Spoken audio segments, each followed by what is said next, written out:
Olá, meu nome é Adriano Moneta e este é o programa Segurança Pública em Debate, uma realização do Sindicato dos Delegados de Polícia do Estado de São Paulo. Eu queria agradecer, antes de começar o programa, à ACESP, a Associação dos Canais Comunitários do Estado de São Paulo, por estar distribuindo este nosso conteúdo. O tema de hoje é a autonomia da Polícia Judiciária.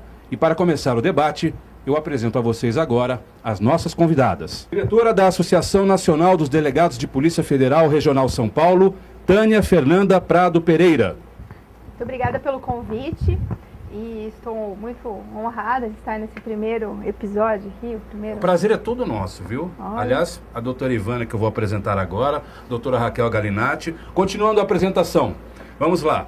A desembargadora do Tribunal de Justiça do Estado de São Paulo, doutora Ivana Davi. Muito obrigado, doutora, pela presença. Eu que agradeço sempre, uma grande honra, uma oportunidade imensurável poder falar de polícia dentro desse sindicato. Eu agradeço.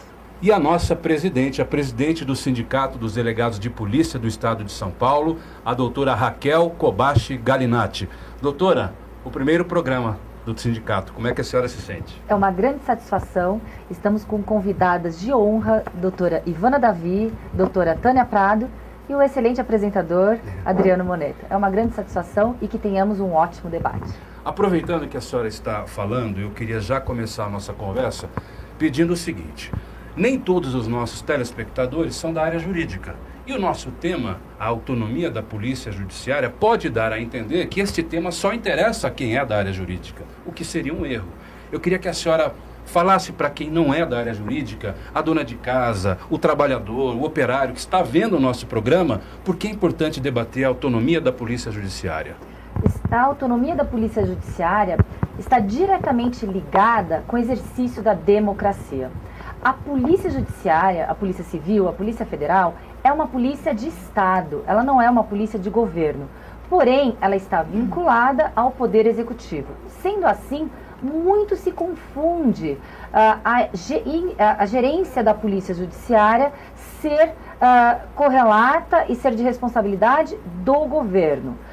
A Polícia Judiciária ela precisa de uma autonomia administrativa, de uma autonomia funcional e de uma autonomia orçamentária para resguardar o próprio cidadão, para que ele seja investigado livre de qualquer tipo de ingerência, seja política, social, econômica. Então é fundamental para o Estado democrático de direito que tenhamos uma polícia judiciária, uma polícia civil, uma polícia federal autônoma. Doutora Tânia, o que a senhora acha desse tema e qual é a importância em debatê-lo? Esse tema para nós é o tema do momento, né? Nós estamos desde 2009 tentando colocar no texto da nossa Constituição essa proteção para a Polícia Federal. E nós sabemos que a Polícia Civil enfrenta um problema muito parecido. O que acontece? Conforme o governo tem uma diretriz nova e deixa de ser prioridade para ele a segurança pública, e em especial a área de investigação, o governo desidrata essa polícia. E então nós vemos na Polícia Federal, por exemplo, até outro dia não tinha dinheiro para fazer passaporte. Aí demoraram um mês para corrigir. Isso daí era apenas a ponta do iceberg, porque no nosso dia a dia nós estamos com pouco dinheiro para o combustível das viaturas. Vocês veem a parte bonita da Polícia Federal, as operações deflagradas, mas ninguém imagina o quanto o efetivo tem que se desdobrar por falta de gente, por falta de combustível, por falta de diárias para os policiais. Então o que acontece? Nós temos uma Polícia Federal que desempenha um excelente trabalho, que todo mundo reconhece, mas nós não temos autonomia. Estamos lutando por isso desde 2009 para colocar na Constituição a proteção da Polícia Federal com autonomia. E a Polícia Civil passa pelo mesmo problema também de desmonte. Há um desmonte, sim, porque quando um governo decide colocar recursos numa área e não coloca na área de investigação, na área de segurança pública, isso daí impacta no dia a dia. E quando a gente fala em colocar dinheiro para a polícia trabalhar, nós estamos falando num investimento que dá um retorno à sociedade. Porque quando acontece um crime, se esse crime não é desvendado, o responsável não vai à justiça depois, não é denunciado, porque houve uma falha ali, talvez por falta de recursos, de estrutura da polícia, isso daí impacta na vida do cidadão. Então, nós precisamos repensar o modo como a polícia é tratada, tem que ter autonomia sim, só que isso só vai acontecer realmente se for colocado no texto da Constituição, porque isso não vai acontecer com a boa vontade de governantes, não. Doutora Ivana, o que a senhora acha do tema, a senhora que é do Tribunal de Justiça, representa o Poder Judiciário? Eu posso dizer que a autonomia da Polícia Judiciária, ela faz toda a diferença, e é importante sim. O Poder Judiciário, na verdade, é direcionado à Polícia Judiciária, é direcionado ao Poder Judiciário. Toda a investigação criminal, ela é trazida à Justiça Criminal exatamente em busca do devido processo legal, em busca da responsabilização criminal. Quando você vê uma polícia enfraquecida pela ausência da autonomia, principalmente a autonomia financeira, ela vai prejudicar toda a busca de prova, porque vai prejudicar a polícia exatamente nos seus limites do seu trabalho, de viatura, de funcionário, de perícia, de papel, de delegacia funcionando. A delegacia, ela tem que estar perto do povo. A sociedade, ela tem que ter acesso à sua delegacia. A Polícia Judiciária, principalmente a Polícia Civil, que é uma polícia territorial, como a gente vê aqui em São Paulo, DECAP, a doutora Raquel sabe disso melhor do que eu, ela traz a sociedade para próximo do Judiciário. O Judiciário só vai conseguir dar a resposta à sociedade daquela conduta criminosa que foi efetivada quando você tem uma polícia judiciária autônoma, com a sua independência orçamentária, para que ela, polícia melhor do que ninguém, saiba aonde vai custear e a forma que ela vai trabalhar isso, fazendo a melhor investigação e, com essa melhor investigação, trazendo à justiça o fato como deve ser feito. É isso que a gente sente falta hoje. Nós temos na comarca da capital quase 150 mil inquéritos no DIPO, todos com esse problema exatamente de trânsito, de técnica de investigação, porque falta a estrutura orçamentária dentro da Polícia Civil. Doutora Raquel, aproveitando o ensejo do que disse a doutora Ivana, na sua opinião, o que não estaria acontecendo hoje com a Polícia Civil do Estado de São Paulo, caso ela fosse autônoma? Eu digo que não é hoje. A Polícia Civil do Estado de São Paulo, ela está sendo limitada de suas potencialidades para bem servir a sociedade há aproximadamente 20, 25 anos, justamente pelo governo. E como ocorre essa limitação? Através do contingenciamento de recursos. Não há investimento em estrutura física, em contratação de policiais, em material realmente, em armamento, em viaturas descaracterizadas. Ultimamente, estamos percebendo que não só está havendo uma limitação da potencialidade do trabalho da Polícia Judiciária, da Polícia Civil do Estado de São Paulo, como até mesmo um impedimento, até para a manutenção básica das delegacias de polícia, como papel, água, manutenção predial e de limpeza, abastecimento de viaturas, não está havendo o repasse necessário dos recursos. O que ocorre? Ocorre enfraquecimento da atividade investigativa de Estado. Mais uma vez, a Polícia Civil é uma polícia de Estado. Ela nunca poderia ficar sujeita às equivocadas e atrapalhadas políticas de segurança pública de um governo momentâneo, temporário, ali eleito pelo povo. O que ocorre? A população, ela fica totalmente desprotegida, pois a Polícia Judiciária, através de um trabalho investigativo, ela pode sim desmantelar as organizações criminosas. Ela pode sim dar segurança à sociedade que hoje vivemos em total insegurança. O pilar dos direitos sociais, que é a segurança pública, ele impede, a partir do momento que ele não é proporcionado pelo governo, uma obrigação do governo, ele inviabiliza o exercício de outros direitos sociais, como lazer, educação, saúde. Ou seja, ocorre uma completa desestruturação do exercício dos direitos sociais por culpa de incompetência do governo ali eleito, temporário, o gestor temporário, o plantonista do governo. A senhora está falando da Polícia Civil, mas agora me lembra também, a Polícia Federal tem sofrido com falta de dinheiro também. Recentemente teve aquela questão dos passaportes, não é, doutora? Outra coisa que eu queria dizer, vocês fiquem à vontade para intervir na fala da outra, sem precisar que eu as chame, porque é como se estivéssemos numa sala de estar conversando, batendo papo, tá? Então só para lhes dar essa liberdade. Doutora Tânia, é a mesma coisa praticamente da Polícia Civil. Me espanta que a doutora Raquel esteja falando de uma polícia estadual, que é a nossa paulista. Tenho quase certeza que essa realidade se estende a outros estados, mas também tem uma questão da União, que é a da Polícia Federal, que é nacional. Quer dizer, é bem espantoso isso, que os governos continuem de uma certa forma, não deixando as polícias trabalharem do jeito que elas deveriam. Exatamente. E assim, a segurança pública, ela é um direito do cidadão. Então nós não estamos falando de alguma coisa supérflua, como poderia ser interpretado ali por um governante. É uma coisa que eu vou resolver depois. É uma coisa que tem que ser resolvida agora. Nós estamos vendo o país passando por uma situação crítica de corrupção. Essa corrupção, ela acontece em faculdades, como vimos aí em um caso recente. Corrupção acontece na área política, acontece também dentro do serviço público. E, infelizmente, as pessoas não aprenderam que elas estão sendo observadas, sim. Há investigações, não há sossego para esse pessoal, mas eles insistem ainda em cometer esses crimes. E aí, do outro lado, você vê a Polícia Federal se desdobrando, fazendo inúmeras operações e o povo apoiando.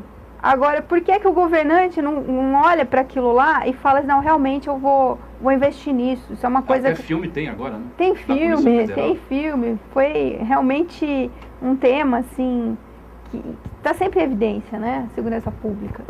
E toda hora acontece alguma tragédia, alguma coisa, assim, pode acontecer um acidente de avião. Quem que vai lá? A polícia que vai lá para fazer a investigação desse acidente. Como é que faz uma sociedade sem segurança? Fingindo que tem uma segurança, faz de conta? Não pode ser desse jeito. E as pessoas têm que cobrar isso também. Agora, como é que cobra, né? Mas eu não tenho acesso aos parlamentares. Pessoal, tem rede social, tem várias formas aí, manda e-mail também. Tem que cobrar para assim, o parlamentar, governante, por que você não está preocupado aí com o futuro do país, inclusive nas investigações? Por que vocês estão, se não atrapalhando, deixando de fazer com que essas polícias consigam trabalhar? Que a gente fez até aquela campanha, deixa a Polícia Federal trabalhar. Deixar a polícia trabalhar, não tem? E uma questão talvez que a gente tenha que pensar agora, que é importante, é quando a sociedade vem cobrar a violência ou o aumento de violência no nosso estado e no nosso país. Quando você lê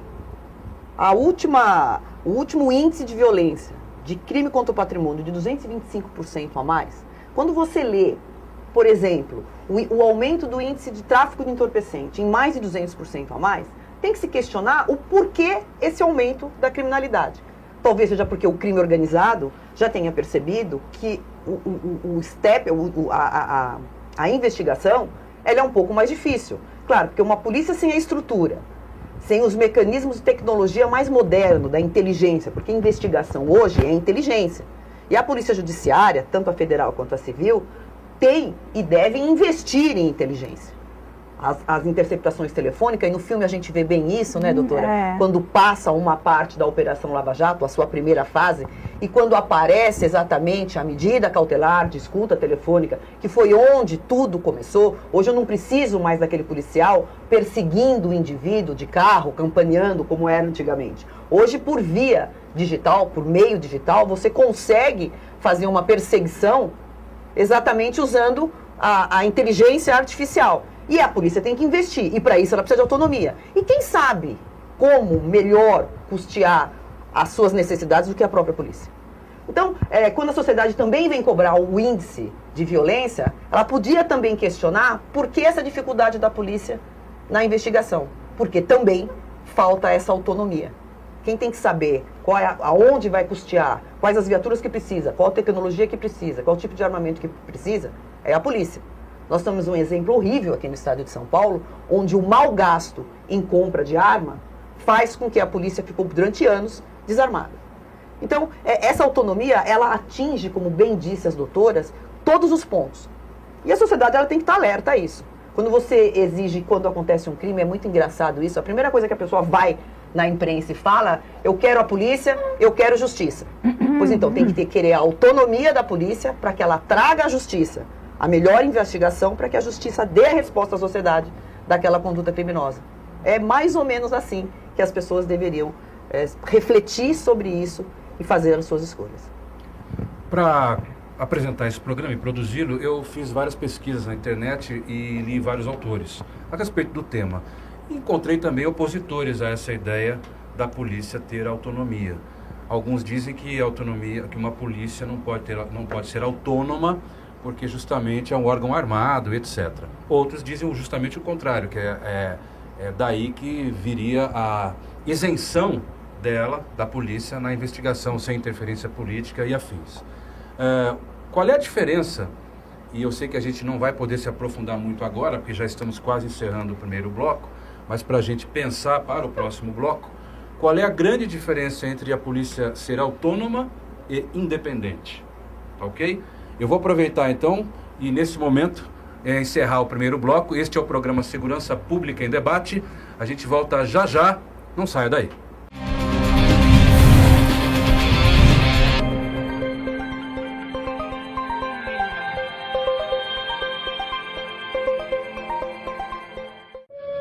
Preparado para viajar barato? Viajar Barato é o único outlet de viagens do Brasil. Alta tecnologia para buscar as melhores oportunidades e promoções. Pacotes completos para você não se preocupar com nada. Viajar Barato é o único outlet de viagens no computador, celular, 24 horas, sem sair de casa. Réveillon, carnaval, cruzeiros marítimos, férias de verão. A hora é agora. Viajarbarato.com.br, o único outlet de viagens do Brasil.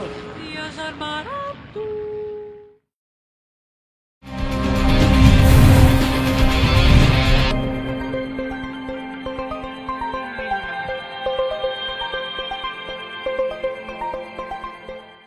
Olá, este é o segundo bloco do programa Segurança Pública em Debate. Hoje nós estamos debatendo a autonomia da Polícia Judiciária e eu vou reapresentar as convidadas de hoje. Nós temos aqui conosco a diretora da Associação Nacional dos Delegados de Polícia Federal Regional São Paulo, Tânia Fernanda Prado Pereira. Temos também a desembargadora do Tribunal de Justiça do Estado de São Paulo, Ivana Davi, e a presidente do Sindicato dos Delegados de Polícia do Estado de São Paulo, Raquel Kobashi Galinatti. No último bloco, nós encerramos com uma pergunta muito importante que eu vou refazer rapidamente para que vocês comecem a dissertar sobre. A polícia quer ser autônoma ou independente? Quem começa? Há uma grande diferença, há uma confusão. A autonomia não se confunde com independência. Por quê? A Polícia Judiciária Civil Federal continua ainda sendo um dos órgãos mais fiscalizados.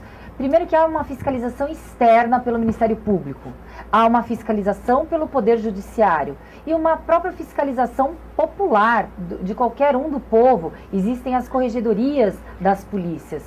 O que há, a autonomia é uma garantia para o cidadão que ele seja investigado ou que ele tenha uma investigação, no caso se ele foi vítima, por uma polícia autônoma, livre de ingerências, sejam essas ingerências políticas, econômicas, sociais, ou seja, que ele tenha a sua autonomia funcional para que possa investigar, garantindo todos os direitos dentro de um Estado democrático.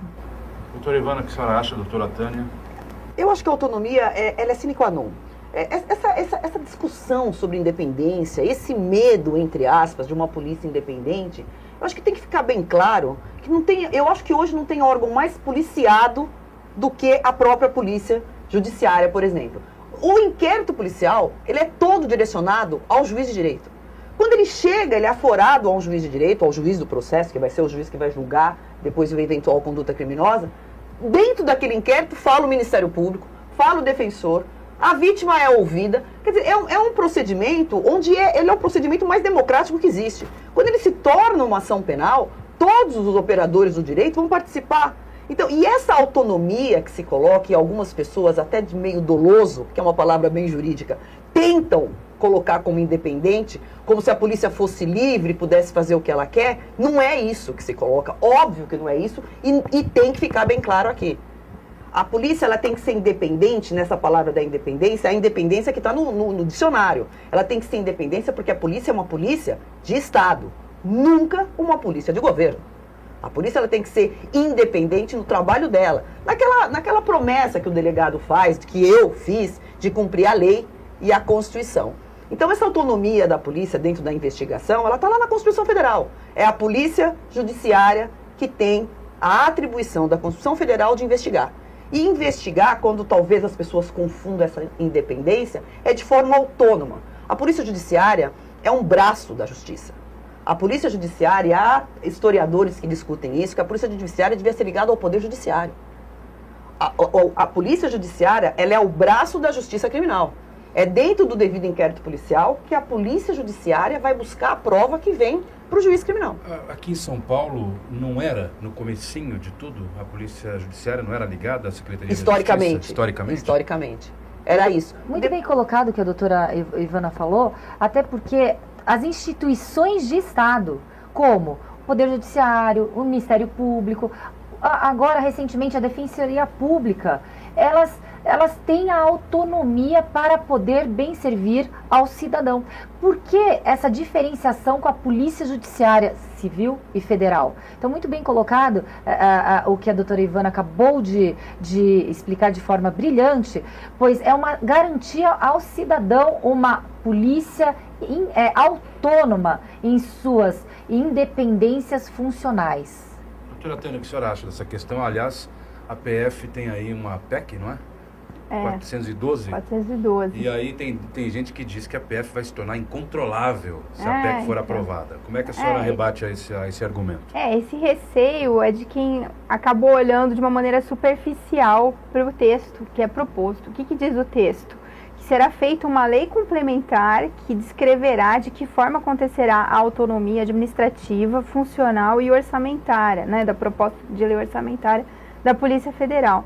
Então não haverá nenhum descontrole, porque além dos órgãos que a doutora Raquel mencionou, ainda tem o Tribunal de Contas da União, que fiscaliza as contas da Polícia Federal. Um exemplo, quando a Polícia Federal decide que vai adquirir viaturas, ela abre uma licitação, coloca ali todos os critérios conforme está descrito na lei. Se algum diretor da Polícia Federal se desviar do que está na lei, ele terá que responder perante o Tribunal de Contas e pode responder, inclusive, a ações de improbidade, ação criminal, dependendo do que acontecer. Então, há um controle, sim, da polícia, um controle muito forte. Eu já tive a oportunidade de trabalhar na corregedoria, então, além de tudo, acima da corregedoria, o que é que nós temos? A CGU, que agora mudou um pouco de nome, né, se tornou ministério. Então, a CGU, ela controla todos os processos disciplinares da Polícia Federal. Todos, sem exceção de nenhum, as sindicâncias, tudo. Então não fica tudo fechado dentro da polícia. Não, a polícia ela é bem controlada, há uma transparência no funcionamento da Polícia Federal e isso também reflexamente nas polícias civis. O que a gente vê muito, assim, a queixa das pessoas é que às vezes vai num distrito policial e não consegue ser atendido com rapidez e às vezes até avisa uma pessoa, não, venha num outro horário porque agora estamos fazendo um flagrante de ladrões de banco. Aí a pessoa fala, né, já aconteceu isso comigo, inclusive, quando eu era mais novinha, antes de entrar na PF. E aí quando você se depara com isso, você pode ter uma de duas reações. Ou você fala assim, ai, fui muito mal atendido, nossa, que absurdo isso. Ou você para e fala assim, caramba, eles estão ocupados fazendo um flagrante de ladrões e eu tô vindo aqui fazer um BO porque eu perdi meu RG. Não, realmente eu vou voltar depois e eu tô vendo que eles estão trabalhando e tal. Então essa percepção o cidadão tem. O cidadão percebe que realmente falta gente. A gente viu histórias aí de delegacias que estão sendo fechadas. Isso não é normal. Se fechassem os hospitais SUS aí, o pessoal vai ficar revoltado. Porque o contraponto, né, doutora, aumenta-se o crime e diminui-se o mecanismo de busca de prova. Então, enquanto você tem aumento de criminalidade no país inteiro, aí você vê uma polícia civil e uma polícia federal sendo diminuída. Quer dizer, é um contrassenso. E o concurso público, por exemplo, a Polícia Federal depende da autorização de vários ministros ali e a gente está há mais ou menos 2 anos sem entrar delegado na polícia. E as investigações só aumentando. Então, como é que fica isso? Dependendo de autorização de ministro para abrir um concurso e não poderia o nosso próprio diretor-geral da polícia já abrir o concurso automaticamente? Deveria ser desse jeito, Perfeitamente, doutora Tânia. É exatamente isso. Essa falta de autonomia, a vontade daquele governante temporário eleito pelo povo de deliberar sobre as necessidades de uma polícia de Estado, de uma polícia investigativa, o que faz? Faz um contingenciamento, uma limitação daquele trabalho investigativo. E isso é bem explícito hoje em dia. A polícia, eu vou falar na Polícia Civil do Estado de São Paulo. Nós temos ainda uma das melhores polícias da América Latina com um trabalho primoroso, investigativo, com um trabalho realmente de primeiro mundo, uma polícia de ponta, porém, com muito custo dos policiais, dos delegados de polícia, com muito heroísmo, com muito comprometimento daqueles que estão trabalhando no lugar de 4 ou 5 policiais, aqueles que trabalham por 4 ou 5 delegados de polícia. Há uma sobrecarga desumana de trabalho, há uma situação totalmente adversa para o policial, que muitas vezes aqueles policiais vocacionados, o delegado de polícia vocacionado, não sendo bem tratado pelo governo para proteger a sociedade, migra para outras carreiras. Então, olha o contrassenso. Estamos no estado mais rico da federação, porém o delegado de polícia no estado de São Paulo é o que pior recebe. O delegado de polícia no estado de São Paulo, que investiga crimes no estado mais rico da federação, é o que pior recebe dentre outros estados da federação. Então, realmente é urgente a necessidade que a população apoie para a sua própria garantia de ter o exercício de uma cidadania, de uma democracia livre de ingerências políticas. E o mais engraçado de tudo isso, enquanto a doutora Raquel estava falando, eu estou aqui refletindo, é que esse mesmo delegado de polícia, ele tem o poder, a atribuição de prender todos nós aqui em flagrante.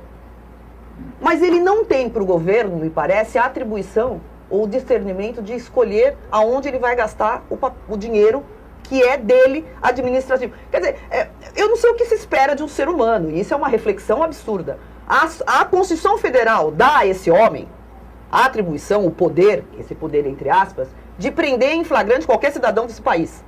Entretanto, esse mesmo administrador, que está bem abaixo da Constituição, acho que ele não tem condições de ser autônomo. Temos que refletir sobre isso. Eu queria perguntar o seguinte: de que maneira as polícias judiciárias pensam em obter a autonomia? Qual é o melhor caminho? Doutora Raquel, doutora Tânia, doutora Ivana também pode comentar, porque a gente já falou até agora a respeito da importância de se conquistar uma autonomia e dos prejuízos de não tê-la.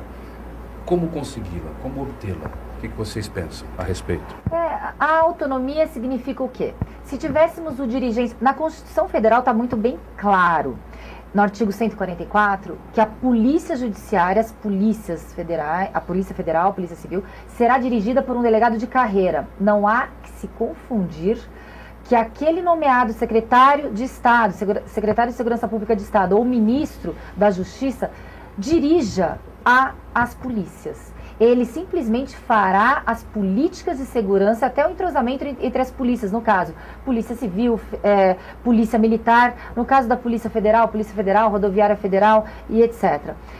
A direção da polícia cabe constitucionalmente ao delegado de polícia de carreira. E significaria uma proposta muito acertada, seria se tivéssemos a possibilidade de eleger um delegado geral, por exemplo, com um mandato fixo, assim ele ficaria livre de ingerências, qualquer tipo de ingerência, seja política, social e econômica, e um mandato fixo através de uma lista tríplice. Essa seria uma autonomia administrativa. Teríamos uma autonomia orçamentária, que a própria polícia poderia deliberar na necessidade de contratação ou não de policiais, na necessidade ou não de investimento para o material para o trabalho, como viaturas, armamentos. E a autonomia, no caso, temos hoje, respaldado por lei, uma autonomia funcional na deliberação dos fatos apresentados pela 12.830. Então, temos que ter uma reforma, uma alteração na Constituição. É muito bem colocada a PEC 412, a PEC da autonomia da Polícia Federal, que seria um exemplo para todas as polícias dos estados. E essa questão que a doutora Raquel tocou, da escolha de um diretor-geral a partir de uma lista tríplice, né? Nós estamos com esse problema agora. Aliás, toda hora acontece esse problema. Por que será que acontece? Então, assim, nós temos hoje um diretor-geral que já está há mais ou menos 6 anos. Nisso, entrou o governo, saiu o governo, entra ministro, entra outro ministro e tal. E o que está acontecendo? Toda hora tem alguma notícia que sai dizendo, tal pessoa está cotada para entrar no lugar dele. Aí depois, não, agora é o outro que está cotado. Não, tem uma lista de 3 nomes, mas não vamos revelar quem são esses 3 nomes. Ou então falam assim, vocês vão ficar sabendo quando sair no Diário Oficial, tá bom? Não, não tá bom não, porque assim, nós estamos falando do diretor da Polícia Federal. Nós não estamos falando de uma repartição ali, de um setor de bebedor, um setor de livros. Não, a gente está falando do diretor da Polícia Federal. Como assim o governo quer trocar o diretor sem dizer qual foi o critério, sem ter um mandato? E esse diretor, como que ele vai conseguir dirigir a polícia sabendo que pode ser trocado a qualquer momento? E isso está acontecendo agora. Isso aconteceu quando houve a mudança dos ministros da Justiça, quando saiu o antigo e entrou o atual. Houve muita especulação em torno da permanência ou não do atual diretor-geral da PF, né? Exatamente. Isso traz insegurança para a instituição. Traz muita insegurança. E saíram notícias assim de que ele deseja se aposentar. Tá certo? Tá no direito dele, é uma vontade dele. Agora, quem vai entrar no lugar dele? A gente vai esperar que um presidente da República, um ministro escolha, assim, da sua cabeça, da sua confiança? Ou será que uma lista tríplice, a exemplo do modelo do Ministério Público, tanto federal como estadual, eu acho esse modelo muito melhor. Por que que é? Porque o candidato, aquele que deseja se tornar diretor, ele apresenta as propostas e ele é sabatinado pelos próprios colegas que vão ver o perfil dele, vão analisar aquilo que ele está propondo para o futuro da instituição. E isso não acontece só no Ministério Público, não. Alguns órgãos já têm isso. Algumas agências públicas aí, reguladoras. Teve uma agência reguladora recentemente aí que eles respeitaram e colocaram quem estava, eu acho que, não me recordo qual das agências foi, mas eles respeitaram isso. Então, assim, quando nós falamos da Polícia Federal que mexe com interesses políticos, por quê? Investiga pessoas, né, ligadas a esquemas de corrupção que, infelizmente, detêm poder político também, então a Polícia Federal tem uma vulnerabilidade muito grande e que não faz sentido ter. Mas engraçado, doutora, não sei se eu estou enganado, as doutoras também me corrijam, mas dá para nós que assistimos diariamente na TV e lemos no jornal as operações rotineiras da PF prendendo políticos e etc., nos dá a impressão de que a PF tem uma independência imensa para trabalhar. Isso não é verdade? Então é aquele paradoxo, né? Pelo Código de Processo Penal, né, que a doutora até evocou aqui, o delegado que preside o inquérito, ele tem algumas proteções, realmente.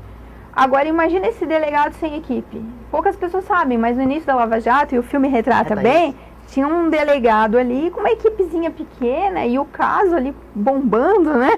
A investigação avançando ali, várias conversas telefônicas, e-mails, muitas mensagens por e-mail.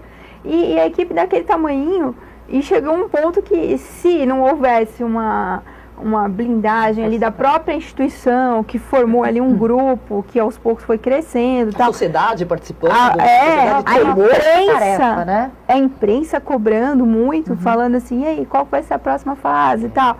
Então, assim, sem esse mínimo de estrutura ali, de pessoal qualificado, selecionado também para isso, preparado, com cursos e tal, não sairia a investigação Lava Jato. E por que não tem outras operações como essa? Tinha que ter muito mais investigação assim no país inteiro, né?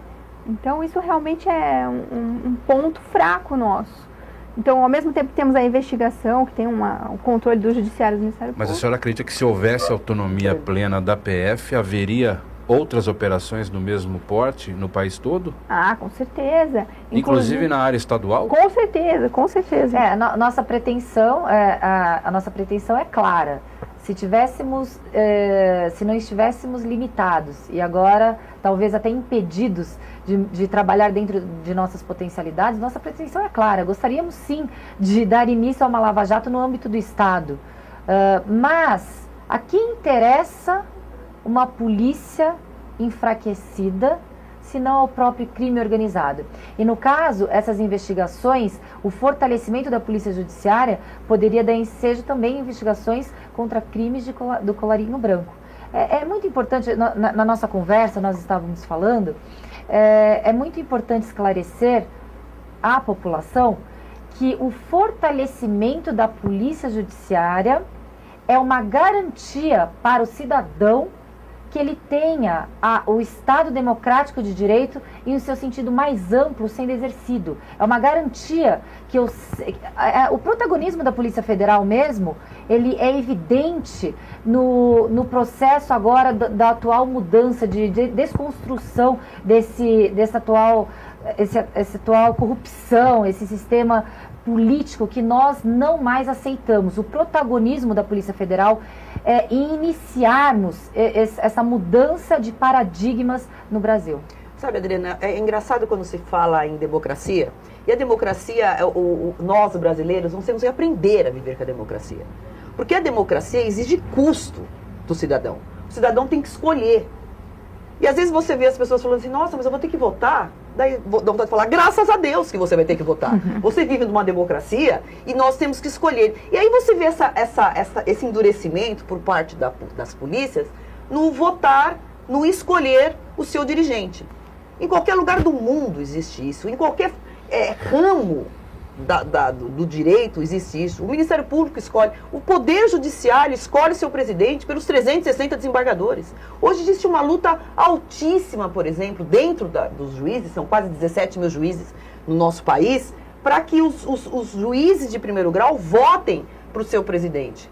E por que não a polícia escolher o seu dirigente? Isso deveria ser, engraçado o trato com isso, que isso deveria ser uma coisa natural. Todo mundo devia lutar tabu, por né? isso. Parece que você está pedindo alguma coisa que é feia, que não favor. sabe, é um favor. Primeiro que a Constituição diz isso. Segundo que vivemos num país democrático, e é muito bom viver num país democrático. Até porque nós estamos falando aqui dentro da nossa responsabilidade, mas pelo poder democrático. E é engraçado essa resistência em relação à polícia. Eu que sou um pouco mais irônica, não diria que é engraçado. É um pouco mais do que isso. E a sociedade tem que refletir, a sociedade tem que escolher, e a sociedade pode exigir uma polícia melhor. Não existe outro meio de se investigar crime nesse país. É através da polícia judiciária. É ela que tem a atribuição constitucional para investigar. E se queremos uma sociedade melhor, se queremos um país melhor, é só na autofagia. É cortando a própria carne.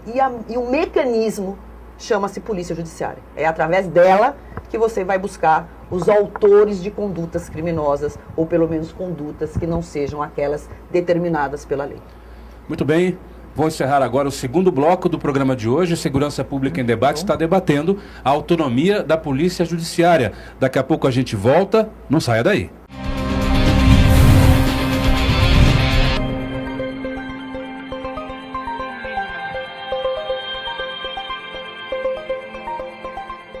A Faculdade Impacta é o maior grupo de educação em tecnologia da América Latina, com 30 mil aulas gravadas à nuvem, infraestrutura de primeiro mundo e 75% do curso prático em laboratórios exclusivos. Cursos avaliados entre os melhores de São Paulo pelo ENAD-MEC, nas áreas de tecnologia, design e gestão. 92% dos alunos ocupam os melhores empregos na área e ainda venceram a maioria das maratonas de aplicativos e software deste ano. Inscreva-se para o vestibular da Faculdade Impacta. Saiba mais em impacta.edu.br.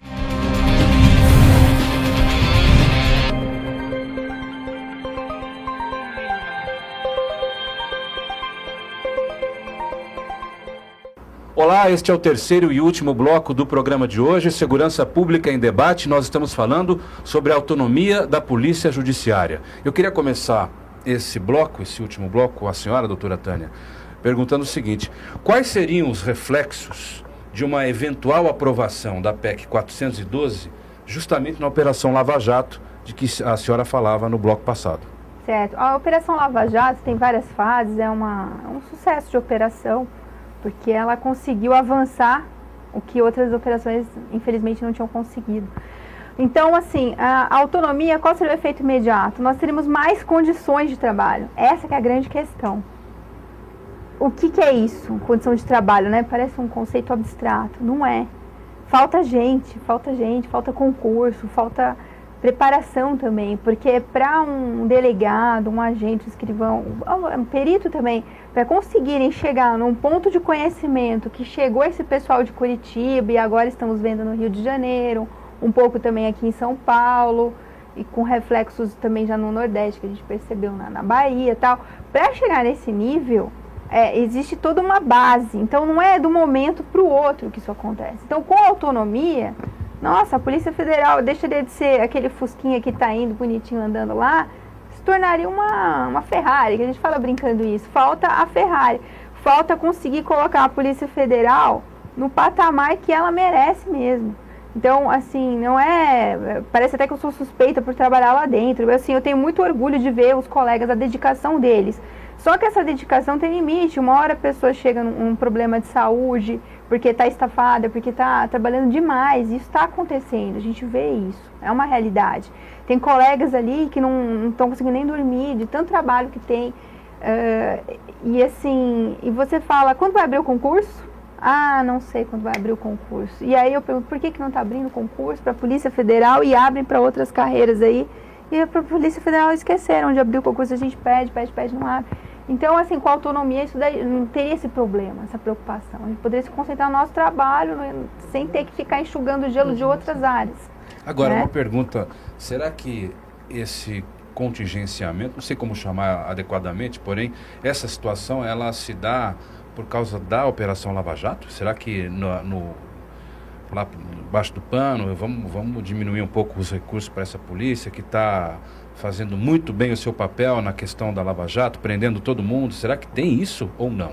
Então, É uma impressão errada minha.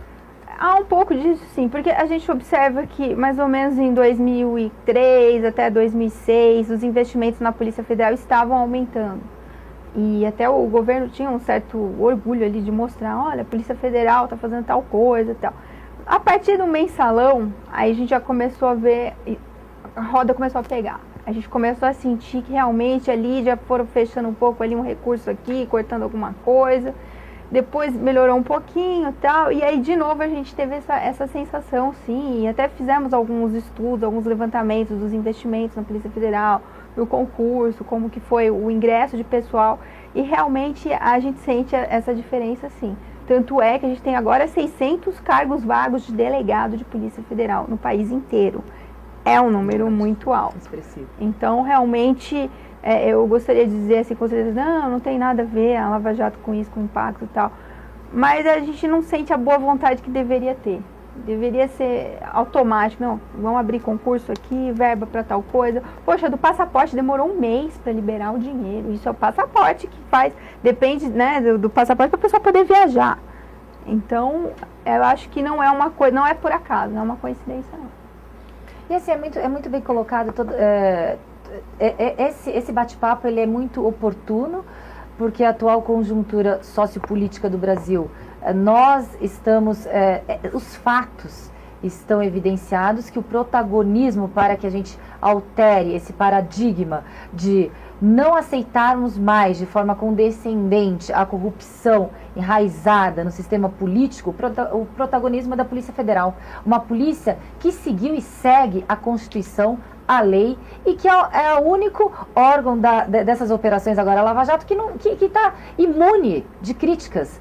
Estamos vendo algumas delações premiadas em outros órgãos de forma super criticada, até poderá flexibilizar a delação poderá flexibilizar algumas provas já extraídas, e a Polícia Federal não. Ela atuou de acordo com a lei, de acordo com a Constituição Federal, seguindo e protegendo a sociedade. Então, isso que nós precisamos hoje, de mais instituições fortes que protejam a sociedade. Uma instituição de Estado como o Poder Judiciário, como o Ministério Público e como uma Polícia Judiciária forte, autônoma, que possa proteger a sociedade. E aqui no âmbito do Estado, temos uma proposta de emenda constitucional estadual, PEC 7 de 2015, de autoria do deputado delegado Olim, e seria extremamente importante que conseguíssemos a aprovação. Ela está pronta para ser para o plenário, ela está pronta, só falta colocar em pauta, e seria extremamente importante que tivéssemos também, se ficássemos desvinculados dessas amarras que nos limitam para que consigamos combater o crime e a corrupção. Nós temos a lei também, doutora Raquel, e é bom que a gente lembre para a sociedade, a 12.830 de 2013, ela veio um pouquinho antes da 12.850, que é essa lei importantíssima que medeia toda a operação a Lava Jato e principalmente as medidas cautelares, o meio de prova, que foi quem mudou toda essa forma de investigação e trouxe a verdade aos processos que o colega Moro, o Bretas e outros tantos juízes têm mostrado para a sociedade o dia inteiro. Então, nós temos essa lei, a 12.830, que é como se fosse a lei que gera a independência do delegado de polícia de investigar. É uma lei muito importante, ela vem engrandecer a forma de investigação da Polícia Judiciária, ela pontua que é a Polícia Judiciária que tem o poder, a atribuição constitucional de investigar. Então é um trabalho que tem que ser feito. As duas PECs, tanto a PEC da Polícia Federal e a PEC estadual do deputado delegado Ulim, são importantes para exatamente trabalhar nesse mesmo sentido, dessa autonomia. A sociedade tem que entender que a autonomia é bom para ela, mais do que ser bom para a polícia, mais do que ser bom para a justiça criminal. É importante para ela, a sociedade, que quando vai buscar a sua intenção, aquilo que ela entende como justiça para ela tem que passar por esse meio, que é o meio da investigação efetivada pela Polícia Judiciária. Seja ela a Polícia Federal, seja ela a Polícia Civil. É a única forma. O resto, eu chamo carinhosamente a quem me conhece, são as jabuticabas. Só aqui mesmo para acreditar. E sabemos muito bem que não dá em nada. Quais, por exemplo, doutora? Algumas entidades que se propõem a investigar sem o controle da justiça, por exemplo. Algumas instituições que se colocam para investigar sem a garantia constitucional do devido processo legal. Então não adianta, porque chega lá na frente, a prova é tida como ilícita, o meio de busca de prova ela se desvia daquela rotina que tem o Código de Processo Penal, a Constituição Federal, porque é só por ali que dá, não tem outra saída. E acaba gerando uma prova absolutamente nula. Ou no mínimo questionável, vide essa delação premiada jabuticaba que eu estou falando. E que só gera para a sociedade uma intranquilidade. E não é para isso que a polícia está. Não é isso que a sociedade prefere. Não é isso que a Constituição propõe. O devido processo legal, ela vem da devida investigação efetivada pela Polícia Judiciária. Só isso. Dentro do devido inquérito policial, com o contraditório, com o conhecimento do réu, com o advogado, que é tudo o que diz exatamente essa lei. Essa abertura democrática para a investigação. Hoje, numa investigação, o delegado, o advogado, ele participa da investigação. Ele tem direito de fazer repergunta. O tipo de investigação por essa lei, pela 12.830, ela dá essa abertura que a sociedade espera. Essa transparência que a sociedade espera. Como é a lei 2.850, que coloca essa investigação da Lava Jato e cria mecanismos, inclusive, da defesa já atuar desde o começo. Na colaboração premiada, que também as pessoas tendem a diminuir o seu prestígio, a sua importância, não é uma fofoca que se fala em algibeira no ouvido do juiz. Ela tem todo um rito. Nós temos um livro bárbaro, que depois a gente pode até mostrar, que fala o que é a delação premiada, e o livro ele fala por quem fez, por quem trabalhou a delação premiada. A forma de que esse contrato, onde todas as partes têm voz, e que é homologado por um juiz e faz prova assim. Então é importante se colocar tudo isso. Essa democratização da própria investigação, que a Polícia Federal mostra e que a Polícia Civil está procurando aqui de São Paulo, é exatamente isso. Isso é importante para um país seguro, para um país ético, para um país melhor e mais claro para todo mundo. Queria aproveitar a oportunidade também para entregar à doutora Tânia, que trouxe esses dois livros, e perguntar à senhora qual a importância deles, o que eles falam. Eu acho que cabe a gente conversar um pouco sobre esses livros também. Essas duas obras foram desenvolvidas uma coletânea de doutrina e prática e na visão do delegado de polícia. São dois colegas que são os coordenadores, né? O Dr. Giovanni e o Dr. Clayton. O Dr. Giovanni é daqui de São Paulo, trabalha no aeroporto de Guarulhos. Uhum. E o Dr. Clayton, ele é presidente do Sindicato dos Delegados da Polícia Federal lá no Rio de Janeiro. Então, eles, inclusive, a doutora Ivana está na próxima obra que está sendo concebida. A próxima obra da doutora Ivana. Próxima unidade, Faz parte da artigo da doutora Ivana. E essa coletânea está fazendo muito sucesso, tanto no meio, né, dos estudantes, como até o Supremo está usando. O Supremo citou este livro da colaboração premiada, que a senhora se referiu agora há pouco. Esse livro foi escrito pelo delegado Márcio Anselmo, que nada mais é que o pai da Operação Lava Jato. Isso aqui não dá um programa inteiro, colaboração premiada? Isso dá um baita do tema. Já podemos bolar algo sobre isso, não é? Porque é um tema que está tão em voga, não é, ultimamente. E a colaboração... Anselmo. Exato. E a colaboração nada mais é que um meio de prova, ela não é uma prova sozinha. Que imagina que eu vou lá e digo para um delegado, olha, a doutora Ivana puxou meu cabelo ali outro dia, me empurrou lá no vestiário e tal. E aí, ela vai ser condenada só com base no que eu, delatora, estou falando que ela fez? Não, isso é óbvio que não. Então, é um meio de prova para dar um start para fazer outra coisa. Então, na Lava Jato vinha funcionando bem, naquela fase Curitiba, que todo mundo comentava, que até é retratado no filme. Por que funcionou bem? Porque aquilo ali levava a outras provas, buscas na casa da pessoa, e era tratado com sigilo, não saía no dia seguinte, olha, dela total coisa está no jornal. E o mais importante, doutora Tânia, é que estava se baseando nos parâmetros legais. Isso. Era bem... Não, e a estratégia policial também. Exatamente. Porque o know-how policial investigativo, exatamente. Só a polícia judiciária, seja federal ou civil, detém. E a piada é que a colaboração premiada não é uma jabuticaba. A colaboração premiada nasceu na investigação da máfia italiana. Então, quando as pessoas falam sobre... Às vezes eu vejo operadores do direito falando sobre colaboração premiada como se fosse alguma coisa invenção eu já vi. do Moro e da Lava Jato. Televisão. Não é. A outra história que eu contei é jabuticaba. Só tem no Brasil. A colaboração premiada, não. Ela vem de um juiz italiano que desenvolveu uma forma de investigar a máfia na Itália e, obviamente, quando a gente fala de crime organizado, e aqui vai um pouco do touch profissional meu, que falo sobre isso, só dá para saber como funciona uma estrutura de crime organizado quando alguém que faça parte do crime organizado venha para a justiça e conte. E rompe com silêncio, com que medo. é a Ormetá, que era o grande mens da máfia, de qualquer máfia no mundo. O grande desafio de quebrar o silêncio, que era o compromisso da máfia, como a gente tem em facções criminosas aqui, hoje chama-se colaboração premiada. Quebrar esse silêncio dos esquemas de corrupção. Exatamente. Porque é óbvio que o corrupto não sai falando alto por aí, vamos lá, me entrega o dinheiro e tal, não sai falando no telefone dessa maneira explícita. Agora, quando alguém está lá dentro do esquema e realmente quer colaborar, quer informar a polícia como que acontecia, tal, assim a gente chega aos resultados. Mas aí há uma necessidade também de mudança total da conscientização da sociedade, porque nós sabemos muito bem que a Operação Mãos Limpas não deu certo na Itália, a partir do momento que os próprios cidadãos pudessem ser também investigados por sonegação fiscal ou de impostos e etc. Então, temos que mudar também a mentalidade total, porque se há um corrupto, há um corruptor. Se há um corrupto ativo, há um corrupto passivo. Então, a sociedade tem que parar também de querer tirar vantagem em todos os aspectos, em todas as searas, em todas as esferas, e assim, dessa forma, podemos exigir um Brasil livre de corrupção e de criminalidades. Bom, como eu disse, esse tema dá um programa inteiro, né? Dá.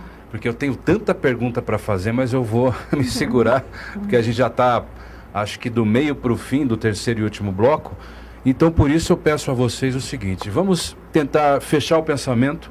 Eu sei que a gente não conseguiu falar tudo sobre o tema, nem deveríamos, até porque uma hora não é muito para um tema tão complexo, mas vamos tentar fechar os pensamentos agora, para que a gente possa, eu dou 1 minuto para cada uma, para que a gente possa dar ao telespectador esse fechamento do tema autonomia da Polícia Judiciária. Começando pela senhora, doutora Raquel. Primeiro, eu me sinto muito honrada, muito feliz de poder participar de um debate tão rico com autoridades competentes e respeitadas no assunto, como a desembargadora doutora Ivana e como a delegada federal, doutora Tânia Prado, conduzido pelo Adriano Moneta, de forma brilhante.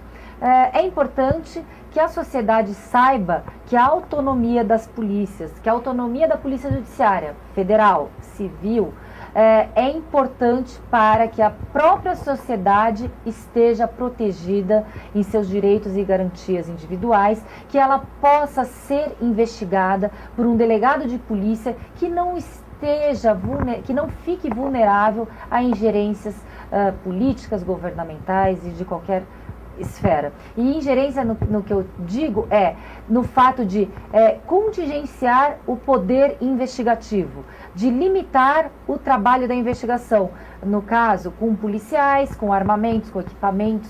Então, há a necessidade de que toda a sociedade esteja em alerta e que exija essa autonomia da Polícia Judiciária como mais uma instituição de Estado que possa protegê-la.